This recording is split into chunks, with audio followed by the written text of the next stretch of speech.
Prête-moi ta plume. Texte choisi et lu par Rachida Mansour. Prête-moi ta plume, émission réalisée par Soubir Ketani.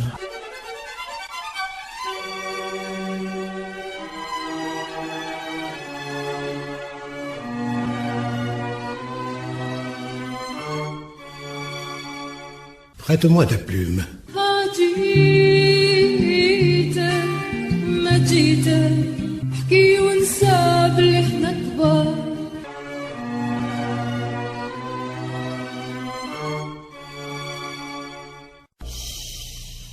Prête-moi ta plume.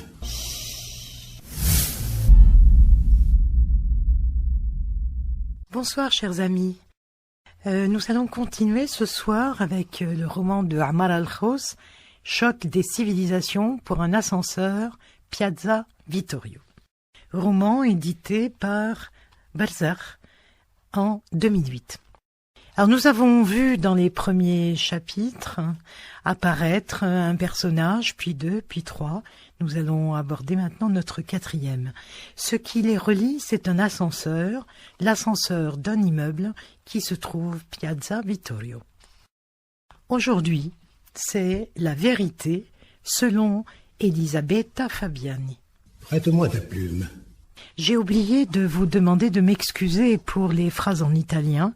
Comme je ne connais absolument rien à cette langue, vous voudrez bien prendre ça pour un jeu, et uniquement pour un jeu.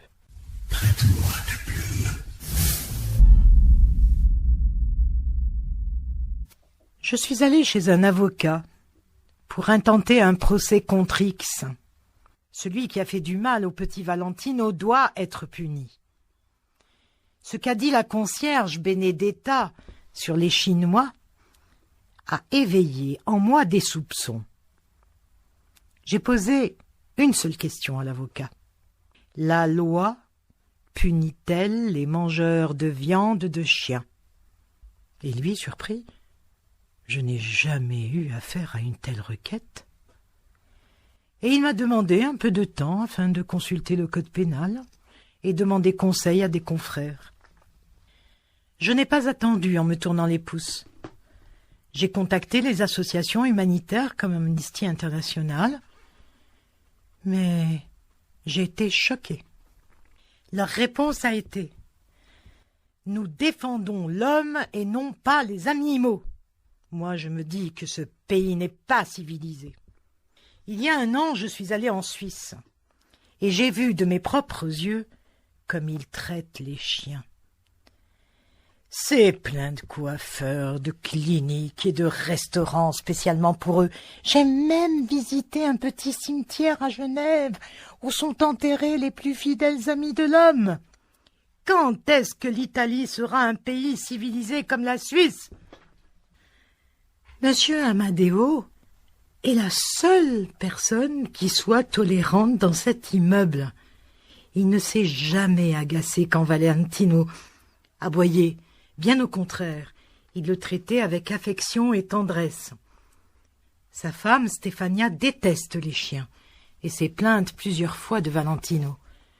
Je lui ai dit que l'aboiement était son seul langage pour exprimer sa joie, sa tristesse, sa colère et ses émotions. Nous ne devons pas le contraindre au silence. Nous devons être tolérants avec lui.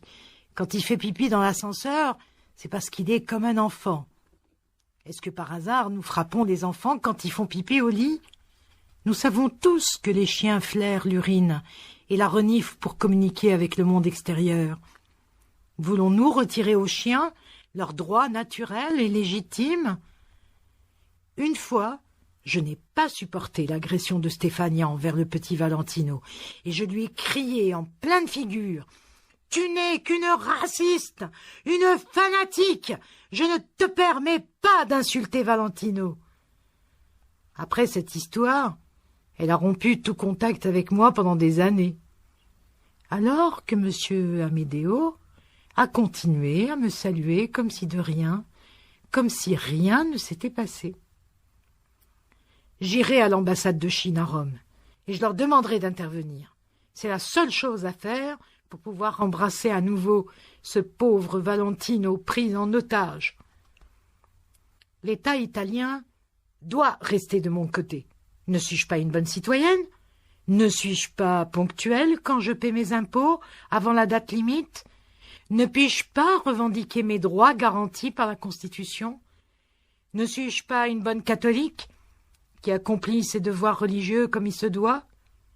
J'ai écrit 3 lettres de sollicitation au Saint-Père, au président de la République et au président du Conseil. Chacun se doit d'assumer ses responsabilités.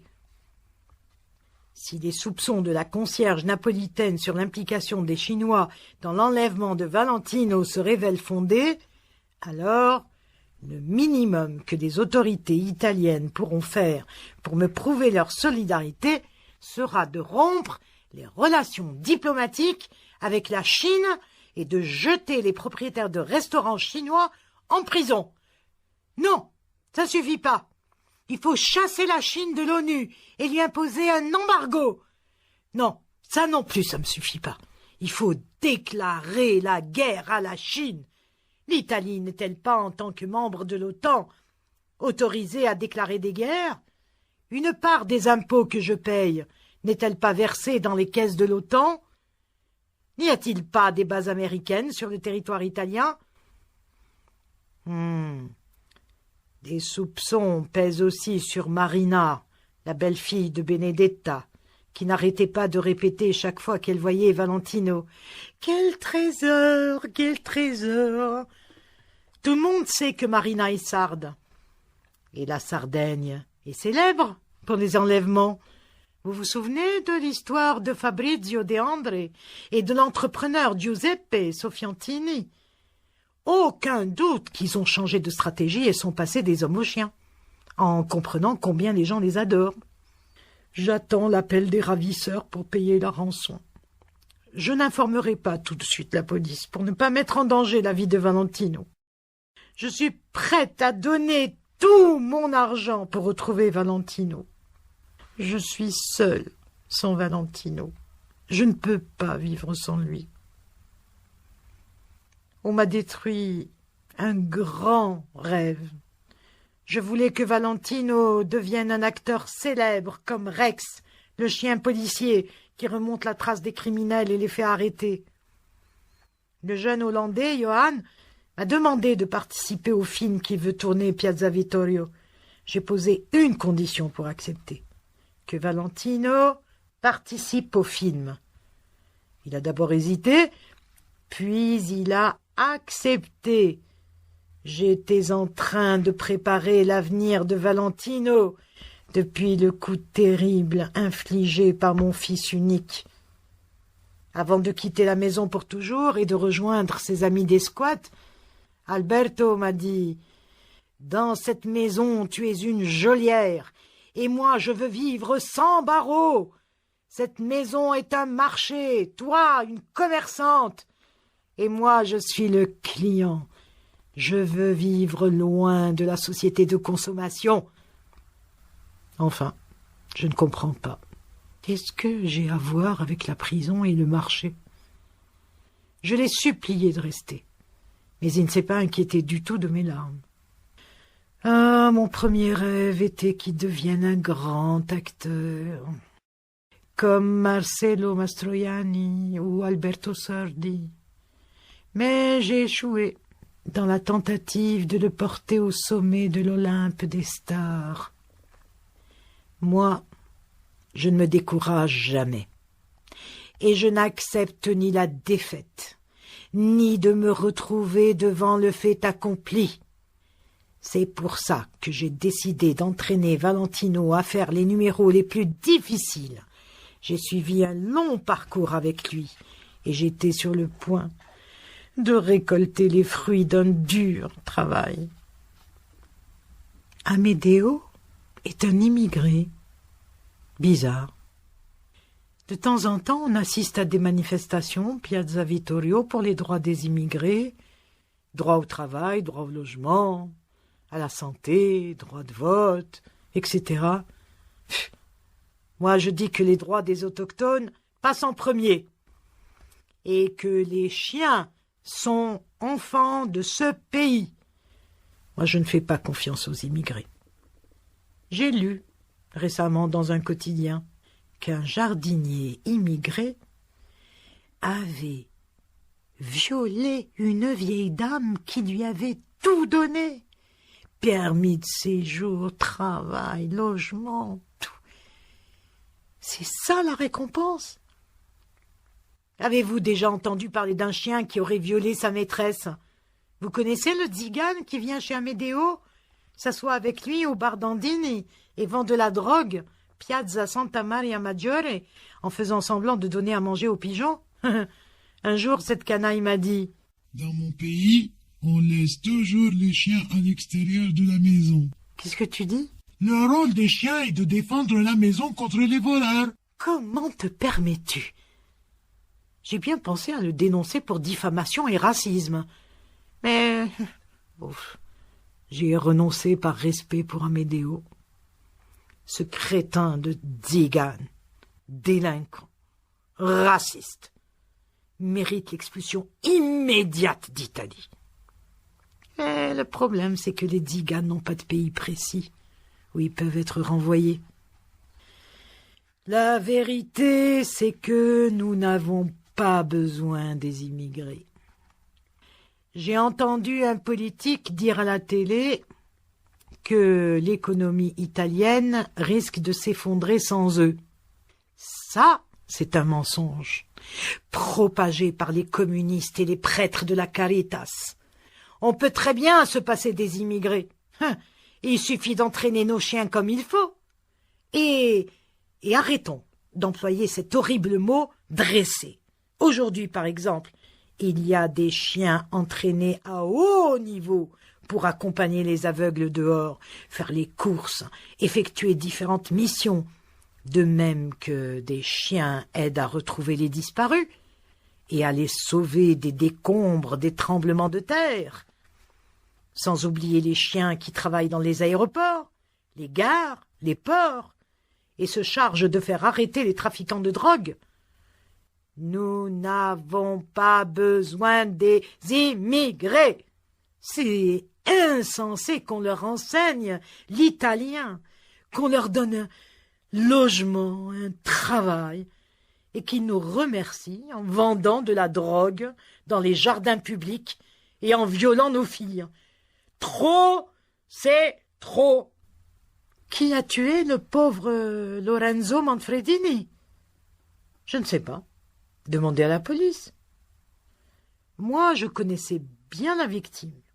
Il était ami avec mon fils quand ils étaient enfants et adolescents. Ils étaient toujours fourrés ensemble, comme des frères.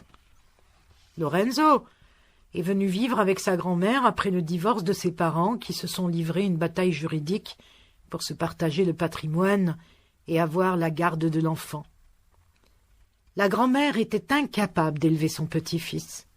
C'est pour ça que Lorenzo a laissé tomber les études très tôt et a toujours fréquenté des voyous. C'est très probable qu'il ait été tué par une bande rivale, comme à Chicago dans les années 30, ou avec la bande de la Magliana dans les années 60. Le gouvernement doit s'occuper immédiatement du problème du coût de la vie.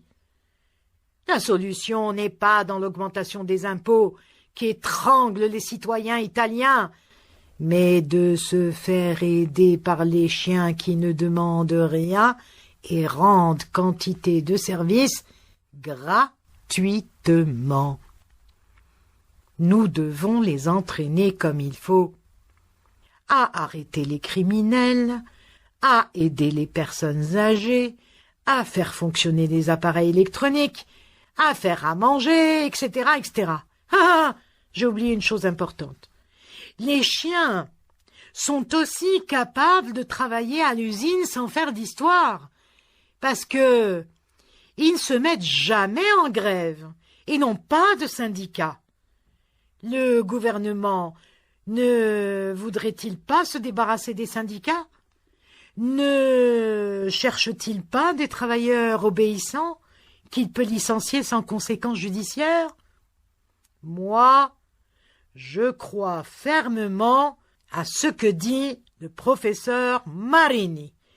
Notre problème principal est le sous-développement. Hélas, hélas, l'Italie n'est pas un pays civilisé. Moi, je déclare que le moment est venu d'abandonner pour toujours les idées nocives. Les chiens ne sont pas bons qu'à monter la garde. Attention, il y a une analogie entre la disparition d'Amedeo et celle de Valentino. Je pense qu'Amedeo est victime d'un enlèvement. La police doit arrêter la bande des ravisseurs qui sévit Piazza Vittorio. Vous n'avez pas encore compris qu'il y a une alliance secrète entre les Sardes et les Chinois? C'est la conclusion à laquelle je suis arrivé après une longue enquête. Je ne dispose pas de preuves suffisantes, mais les soupçons demeurent et les indices sont très inquiétants. Si Valentino ne revient pas sain et sauf dans les prochains jours, je ne paierai plus les impôts. J'émigrerai même en Suisse, sans tarder, et je ne reviendrai plus jamais en Italie. Prête-moi ta plume. Hurlement 4. Prête-moi ta plume. Mardi, 23 mars, 22h48. Notre voisine Elisabetta Fabiani est accro à 2 choses, l'amour des chiens et les thrillers. C'est inutile d'entamer une discussion avec elle, où ne serait pas cité Hitchcock ou Agatha Christie, Colombo ou Derrick, Montalbano ou Poirot. Elisabetta suit tous les jours les séries policières à la télé. Elle aime follement la série Rex, qui raconte les aventures d'un chien dans le rôle de bras droit de l'inspecteur de police, doté d'une intelligence hors du commun et qui accomplit des performances extraordinaires, méritant d'être applaudie. Samedi 16 janvier, 23h28. L'aboiement du chien d'Elisabetta ressemble au hurlement. Il me fait un peu de bien. Stéphania ne le supporte pas. Ce matin, elle s'est de nouveau disputée avec Elisabetta et elle l'a menacée d'appeler la police si son caniche n'arrêtait pas d'aboyer en pleine nuit. « Tu es raciste, fanatique, tu es les animaux !» l'a accusée Elisabetta.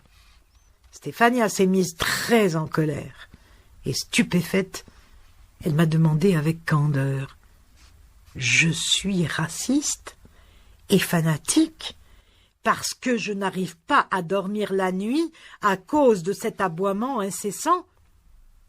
Je lui ai répondu: « C'est sûr que tu es une fanatique, mais seulement de l'amour. » Alors elle s'est mise à rire et m'a embrassé longuement. Prête-moi ta plume. Mardi 14 novembre, 22h57. Ce soir, Elisabetta m'a mise en garde contre les tziganes qui vendent de la marchandise volée au marché de Piazza Vittorio. Elle m'a dit que les animaux étaient plus civilisés que les tziganes à tout point de vue. Après avoir longuement tourné autour du pot, elle est arrivée au point crucial. « N'ouvre pas ta porte à cet ivrogne de tzigane qui fait semblant de donner à manger aux pigeons et vend de la drogue. » J'ai compris qu'elle parlait du pauvre Parviz. « Il n'est pas tzigane, il est iranien », lui ai-je rappelé. Et elle m'a répondu avec beaucoup de conviction: « On s'en fiche qu'il soit iranien ou américain ou suisse ou autre. L'important, c'est qu'il se comporte exactement comme un tzigane. C'est pour ça que je dis que l'on ne naît pas tzigane, on le devient. » Ouais, je l'ai salué sans commenter. Prête-moi ta plume. Jeudi 23 mars, 23h45. Ce matin, Elisabetta m'a demandé de la soutenir dans son combat pour la défense des chiens dans le monde. Elle m'a rapporté que les habitants de l'immeuble avaient l'intention de voter un règlement interne qui empêche les chiens d'accéder à l'ascenseur et que cette loi est dirigée contre le pauvre Valentino. Elle m'a rappelé que le racisme aux États-Unis a commencé lorsqu'il a été interdit aux Noirs de s'asseoir à côté des Blancs dans les bus. Elle voulait que je signe une pétition pour défendre le droit de Valentino et de ses semblables dans le monde entier à prendre l'ascenseur, le métro, l'avion, le train, le bateau, le droit d'héritage, à la sexualité, au logement, etc., etc. J'ai signé sans discuter. Prête-moi ta plume. Mercredi 27 août, 22h49. Ce matin, j'ai rencontré Elisabetta. Elle était très triste. Elle a dit qu'elle espérait encore que Valentino revienne et qu'elle détenait des preuves irréfutables de l'implication de bandes de ravisseurs sardes dans la mésaventure de son petit. Il est évident que le caniche a rempli sa vie après la mort de son mari et le départ de son fils unique. Valentino n'est pas un simple chien, mais un réel compagnon qui la protège de la solitude. Dimanche 20 octobre, 23h08. Prête-moi ta plume. L'état d'Elisabetta empire de jour en jour. Je l'ai vue ce soir marcher pieds nus près de Piazza Vittorio en appelant son chien disparu. Elisabetta me fait de la peine. Comment font les hommes pour s'attacher de cette façon à un animal? La vérité, selon Maria Cristina González. Quand je me marierai et que j'aurai un fils, je l'appellerai Amedeo. C'est une promesse que je me suis faite il y a des années. Hélas, jusqu'à aujourd'hui, je n'ai pas eu la joie d'avoir des enfants, bien que je sois tombée enceinte plusieurs fois. Je sais que l'Église, le pape et les prêtres sont absolument opposés à l'avortement. Mais pourquoi ne pense-t-il qu'au fœtus? Est-ce que je ne mérite pas un peu de soin et d'attention, moi aussi? Qui pense à la pauvre Maria Cristina González? Monsieur Amedeo est le seul qui me témoigne de l'affection et reste à mes côtés dans les moments difficiles. Je suis malchanceuse et stupide. Ça, je ne le nie pas. Ma situation suscite perplexité et stupeur. D'habitude, les femmes se réjouissent tellement quand elles tombent enceintes. Mais moi, je pleure, de peur de perdre mon travail, de peur de la pauvreté, de l'avenir, de la police, de tout. Je pleure toujours dans les escaliers de l'immeuble après avoir dit à Madame Rosa la phrase habituelle. « Je vais faire quelques courses !» Si elle me voyait pleurer, elle me chasserait, puisqu'elle m'a dit plusieurs fois que les pleurs la rapprochent de la mort, et elle a peur de mourir. Au début, je pleurais toute seule dans les toilettes. Mais les toilettes sont horribles et tristes. Personne ne vient me sauver. Je préfère les escaliers parce qu'Amedeo ne prend pas l'ascenseur. Il est le seul à me demander comment je vais. Moi, je lui raconte mes problèmes et je pleure dans ses bras. Madame Rosa a 80 ans. Elle a eu une paralysie il y a 10 ans et elle ne quitte plus son fauteuil roulant sauf pour faire ses besoins ou s'allonger sur son lit. Elle a 4 enfants qui viennent la voir à tour de rôle le dimanche et qui restent juste quelques heures. Quand l'un d'entre eux arrive, mon congé hebdomadaire commence, de midi à minuit. et je ne sais pas quoi faire pour profiter de mes courtes vacances. Je regarde les aiguilles de l'horloge sur le mur et j'espère du fond du cœur que le temps s'arrête pour prolonger ma liberté. Je fais tout pour ne pas perdre ces précieuses minutes. Je mets au point un programme bien rempli, mais chaque fois je fais la même chose. Je vais à la gare Termini, où l'on croise les émigrés péruviens. Leur visage apaise la soif de mes yeux, et leurs mots réchauffent mes oreilles froides. J'ai l'impression de rentrer à la maison, à Lima. Je les salue et les embrasse tous, même ceux que je n'ai jamais vus. Après, je m'assois sur le trottoir et je dévore des plats péruviens, du riz au poulet, du lomo saltado et le ceviche. Je parle pendant des heures. C'est pour ça qu'ils me surnomment Maria Cristina la bavarde. Quand le soleil commence à se coucher, mon angoisse augmente et je sens que le voyage de la liberté va prendre fin. Alors je m'accroche aux bouteilles de bière et de pisco pour me mettre à l'abri de cette tempête de tristesse. Je bois beaucoup pour oublier le monde et mes problèmes. Je ne suis pas la seule à être confrontée chaque jour à la vieillesse et à la mort imminente. Nous sommes nombreux, unis par le travail quotidien au contact de la vieillesse sur le point de passer dans l'autre monde d'un instant à l'autre. Plus le temps passe, et plus nous nous transformons en chiens errants.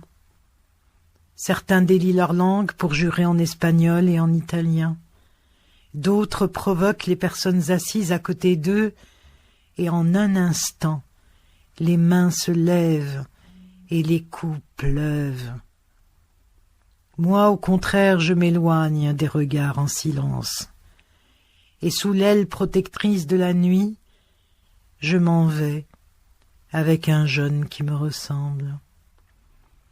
Chacun déverse dans le corps de l'autre son désir, son espoir, son angoisse, sa peur, sa tristesse, sa colère et sa déception et tout ça.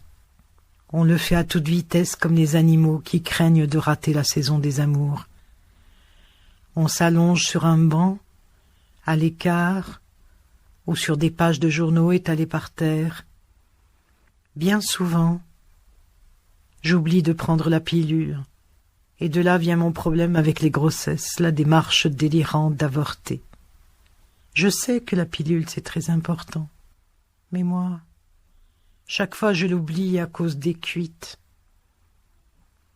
Très souvent je souhaite la mort de la vieille Rosa. Après me vient un profond remords quand je pense aux conséquences, et je redoute que sa mort ne soit aussi ma fin. Où irai-je? Comment ferai-je pour entretenir ma famille à Lima? Qu'en sera-t-il de moi?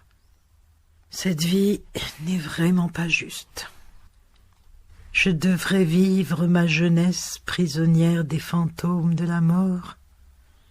Je veux une maison, un mari et des enfants. Je m'imagine me lever le matin, emmener les enfants à l'école, aller travailler, embrasser mon mari la nuit et voir finalement nos corps s'unir sur un lit confortable et pas sur le triste banc d'un jardin public, dans un train abandonné ou à l'abri d'un arbre caché. J'aimerais être tranquille, mais je n'ai même pas de papier. Je suis comme un bateau aux voiles déchirées, soumise à la volonté des rochers et des vagues.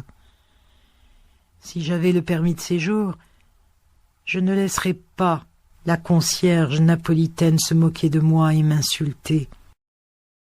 Elle m'appelle tout le temps la Philippine. Je lui ai répété plusieurs fois « Je ne viens pas des Philippines, mais du Pérou. Je viens de Lima. Je ne comprends vraiment pas comment on peut confondre le Pérou et les Philippines. Je ne sais même pas pourquoi elle continue à m'injurier de cette manière. Un jour, j'ai perdu patience et je lui ai dit « Pourquoi tu me méprises ? Je t'ai peut-être manqué de respect sans m'en rendre compte. Moi, par exemple, je sais qu'elle vient de Naples, mais je ne l'ai jamais insultée en l'appelant la Napolitaine.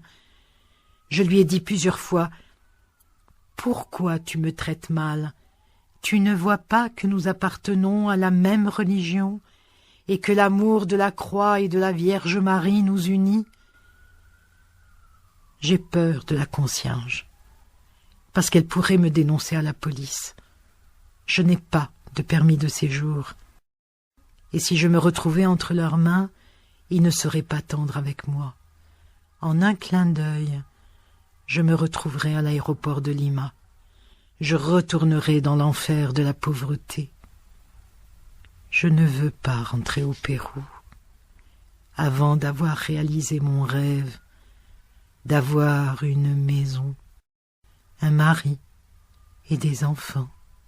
Quand j'aurai un permis de séjour, je n'aurai plus peur de lui dire ce que je veux. Je ne l'appellerai plus Madame Benedetta, mais la concierge napolitaine. Je ne peux que prier la Vierge Marie, la seule qui me sauvera des gens cruels. Je souffre d'une solitude terrible, qui parfois me fait friser la folie. Je regarde la télé toute la journée et je mange énormément. Je dévore de grandes quantités de chocolat. Comme vous le voyez, je suis très grosse. Je voudrais bien maigrir, mais dans ces conditions, je ne peux vraiment pas. Ça ne fait rien. Maigrir n'est pas si difficile après tout. Quand je me marierai, je serai plus tranquille, et du coup je perdrai du poids automatiquement. On m'a empêché de recevoir mes amis à la maison après les plaintes des voisins. La vérité, c'est que cette maudite Benedetta a médit de moi auprès de la fille de la vieille, Madame Paola, en lui racontant que je ramène des hommes à la maison, que je reste avec eux toute la nuit, et que du coup je ne m'occupe pas de la malade. Ensuite, ils ont attribué la cause de la panne d'ascenseur à mon poids, dont ils disent qu'il dépasse la capacité de ce pauvre engin. Ils m'ont dit « Maigris d'abord, et après tu prendras l'ascenseur ».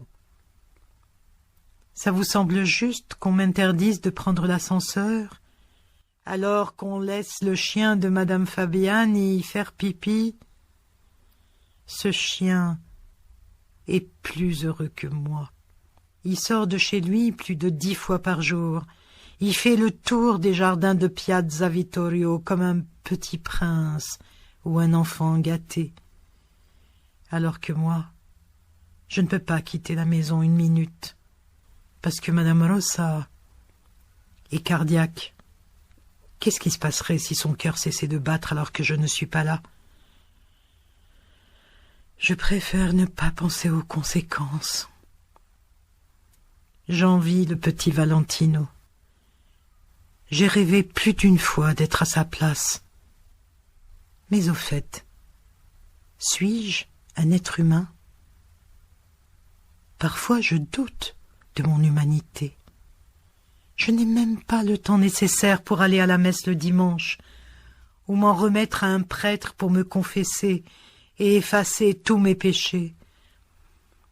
Ainsi la malédiction s'abattra sur ma tête et l'enfer m'attendra dans l'autre monde. Monsieur Amédéo est un assassin? C'est insensé. Moi, je suis sûre de son innocence. Et il l'accuse aussi d'être un immigré. L'immigration est un crime, peut-être. Moi, je ne comprends pas pourquoi il nous déteste autant. L'ex-président du Pérou, Fujimori, était un immigré du Japon. On entend tellement de mensonges sur les immigrés à la télé, et pourtant, malgré cela, je ne peux pas me passer de la télévision. Un jour, elle est tombée en panne. J'ai senti ma main trembler, mon cœur battre très fort. J'ai appelé les 4 enfants de Madame Rosa, l'un après l'autre, et je leur ai demandé de venir tout de suite. Ils ont cru que leur mère était morte ou était sur le point de mourir, si bien que M. Callot a appelé une agence de pompes funèbres avant de venir à la maison. Et quand ils sont arrivés, ils ont trouvé une scène déprimante. Madame Rosa était à côté de moi et me hurlait d'arrêter de pleurer. J'ai rassemblé mes forces et je leur ai dit « Je ne reste pas une minute de plus dans cette maison si vous ne réparez pas la télé. » Madame Laura a demandé à son mari d'apporter un nouveau poste. Les 4 enfants de Madame Rosa ont quitté la maison après s'être assurés que j'allais bien, me voyant occupée à suivre un nouvel épisode de Beautiful sur Canal 5. La télé est une amie, un frère, une mère et la Vierge Marie. La télé est comme l'air. Peut-on vivre sans respirer?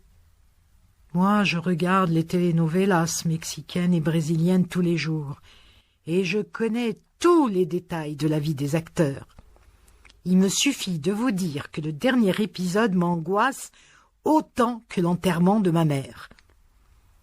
En tout cas, moi, je ne me considère pas comme une simple spectatrice, mais comme une actrice qui interprète un rôle important dans le scénario.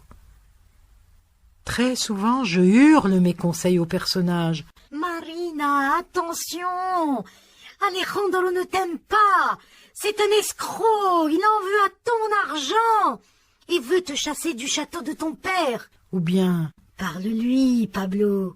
Dis-lui que tu l'aimes et que tu veux l'épouser! » Ou encore « Caterina, ne sois pas dure avec ton mari ou il tombera dans les bras de sa nouvelle maîtresse, cette pétasse de Sylvana! » Je me sens très souvent solidaire des pauvres, des malchanceux, des méprisés. Je me lève du fauteuil, je me dirige vers la télé, je regarde le méchant ou la méchante droit dans les yeux. « Mais que crois-tu, bandit? Tu auras ce que tu mérites, criminel! À la fin, le bien l'emportera. » Ou bien « Caterina, tu es ignoble. Pourquoi traites-tu aussi mal Eleonora, cette pauvre orpheline? Méchante, tu mérites l'enfer. » Ou encore Julio, tu ne seras jamais en paix.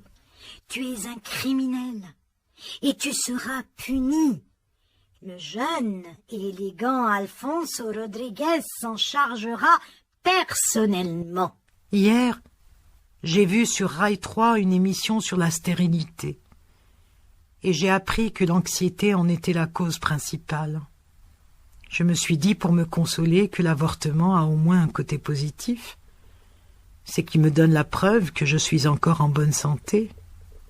Et qu'heureusement, j'ai encore l'espoir d'avoir des enfants, et un mari, et une maison, et que je ferai le même poids que Claudia Schiffer, Eva Herdigova, Naomi Campbell, Laetitia Casta ou la femme de Richard Gere, dont j'ai oublié le nom. Il se pourrait que je devienne une actrice célèbre dans un futur proche. Surtout depuis que le jeune Hollandais Johan a tant insisté pour me faire jouer dans son prochain film. Je lui ai dit que je n'avais pas de permis de séjour, mais ça ne semblait pas important. Je lui ai demandé de me donner un peu de temps pour maigrir, mais il s'est mis en colère. « Moi, je hais le cinéma de Hollywood parce qu'il trahit la réalité. Ne maigris pas, les rondeurs te rendent plus belle. » Après s'être calmé, il s'est excusé. « Moi, je suis contre toute forme de catenaccio. » Je n'ai pas compris le sens de ces mots et je me suis demandé « Qu'est-ce que c'est le catenaccio ?» J'ai entendu quelques habitants de l'immeuble dire que le blond était fou. Qu'importe.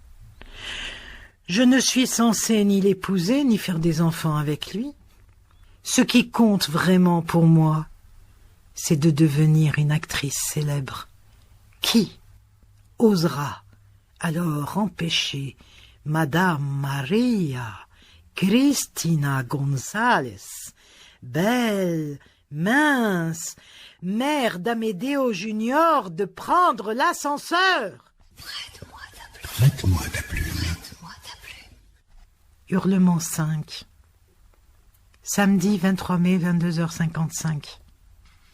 Aujourd'hui, j'ai lu un article dans le Corriere della Sera, dont le titre était très significatif. Les Italiens sont-ils des dinosaures? L'article analyse le problème de la baisse de la natalité en Italie, qui a un taux de croissance très bas par rapport aux autres pays. L'auteur affirme que les Italiens risquent de disparaître au siècle prochain. La solution résiderait dans la présence croissante des immigrés. Peut-être faudrait-il conclure un accord avec les autorités chinoises pour importer des êtres humains. Les personnes âgées sont vraiment nombreuses dans ce pays. Prête-moi ta plume. Dimanche, 26 octobre, 23h29.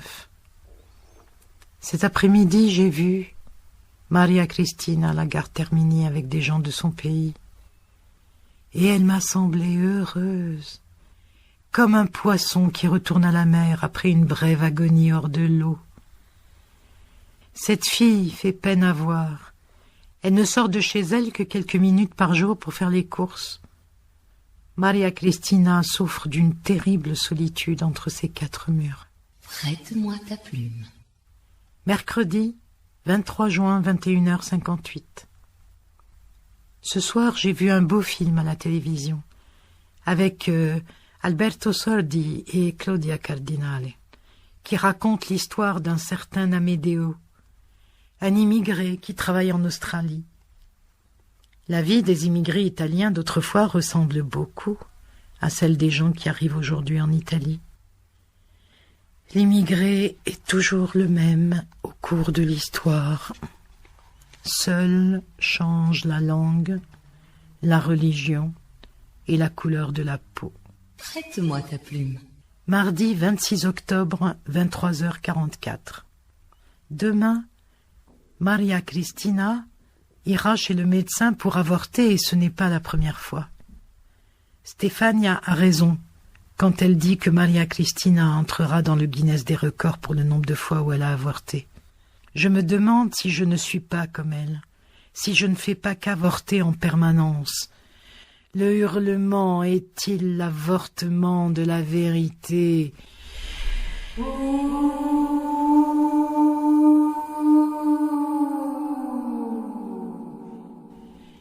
Jeudi 3 juin, 22h09. Ce matin, j'ai lu un article de Karl Popper sur l'influence de la télévision dans notre vie quotidienne. Le philosophe prétend que la télé est devenue un membre à part entière de la famille et que sa voix est celle que l'on écoute le plus. Maria Cristina m'a dit un jour, « La télévision est ma nouvelle famille. » Prête-moi ta plume. Samedi 20 avril, 23h52. Ce soir, je me suis disputée avec Lorenzo Manfredini. Je lui ai dit de laisser en paix Maria Cristina. Cette pauvrette vit dans une terrible prison. J'ai pensé à m'en remettre au commissaire Bettarini, mais j'ai eu peur de lui causer des problèmes parce qu'elle n'a pas de permis de séjour.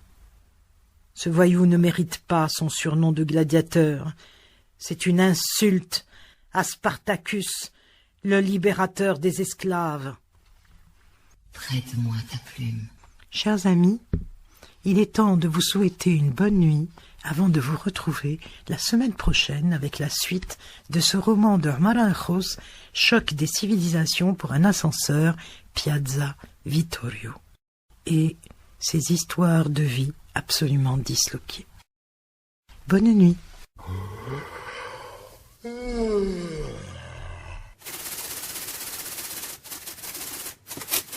Rachida Monsef, prête-moi ta plume. Texte choisi et lu par Rachida Monsef. Prête-moi ta plume, émission réalisée par Souber Ketani.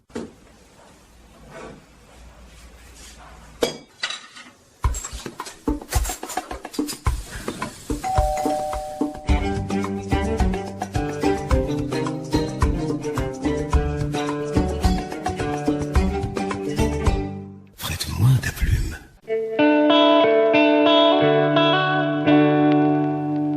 Linda, andata lì, Vonda, أمكيث اللي ضامده قسمين مفارق ليندا حسي يفرح ليندا حسي يفرح ليندا بالله تغني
Prête-moi ta plume.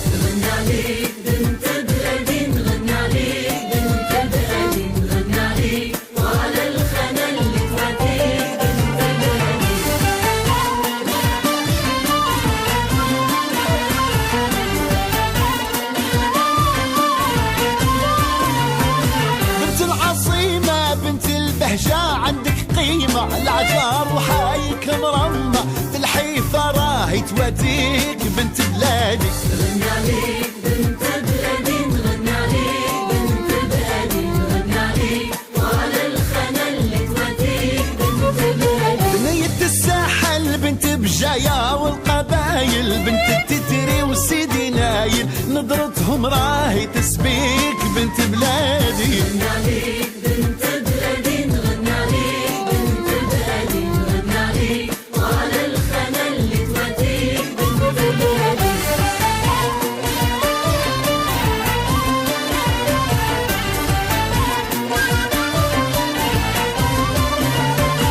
بنية تسطيف في المشية والقد ظريف بلاد الحضمة أصل شريف دراجية بزينها تغويك بنت بلادي. نغني عليك بنت بلادي، نغني عليك بنت بلادي، نغني عليك وعلى الخنا اللي توديك بنت بلادي. بنت بسنطينة وجرحتني بحاجب وعوينة وتلحيف تلمنا يا زينة الورد فتح في خديك بنت بلادي. نغني عليك بنت بلادي، نغني عليك بنت بلادي، نغني عليك وعلى الخنا اللي توديك بنت بلادي.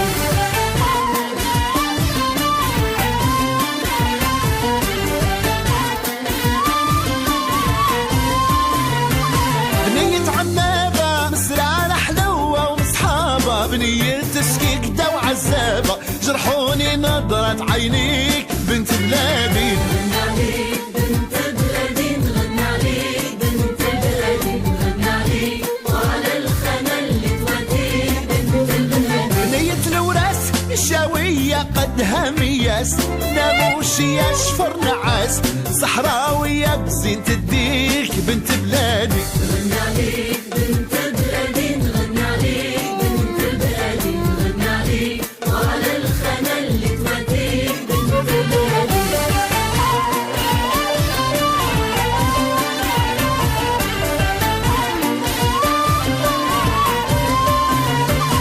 بنية وهران يا محلى بنت تلمسان بنت تيارت وغيليزان بعوينة راهي توديك بنت بلادي. نغني عليك بنت بلادي، نغني عليك بنت بلادي، نغني عليك وعلى الخنا اللي توديك بنت بلادي. بنت الجزائر بنت العز بنت المفخر أنا قلبي لحبك مايل بروحي ومالي نفدي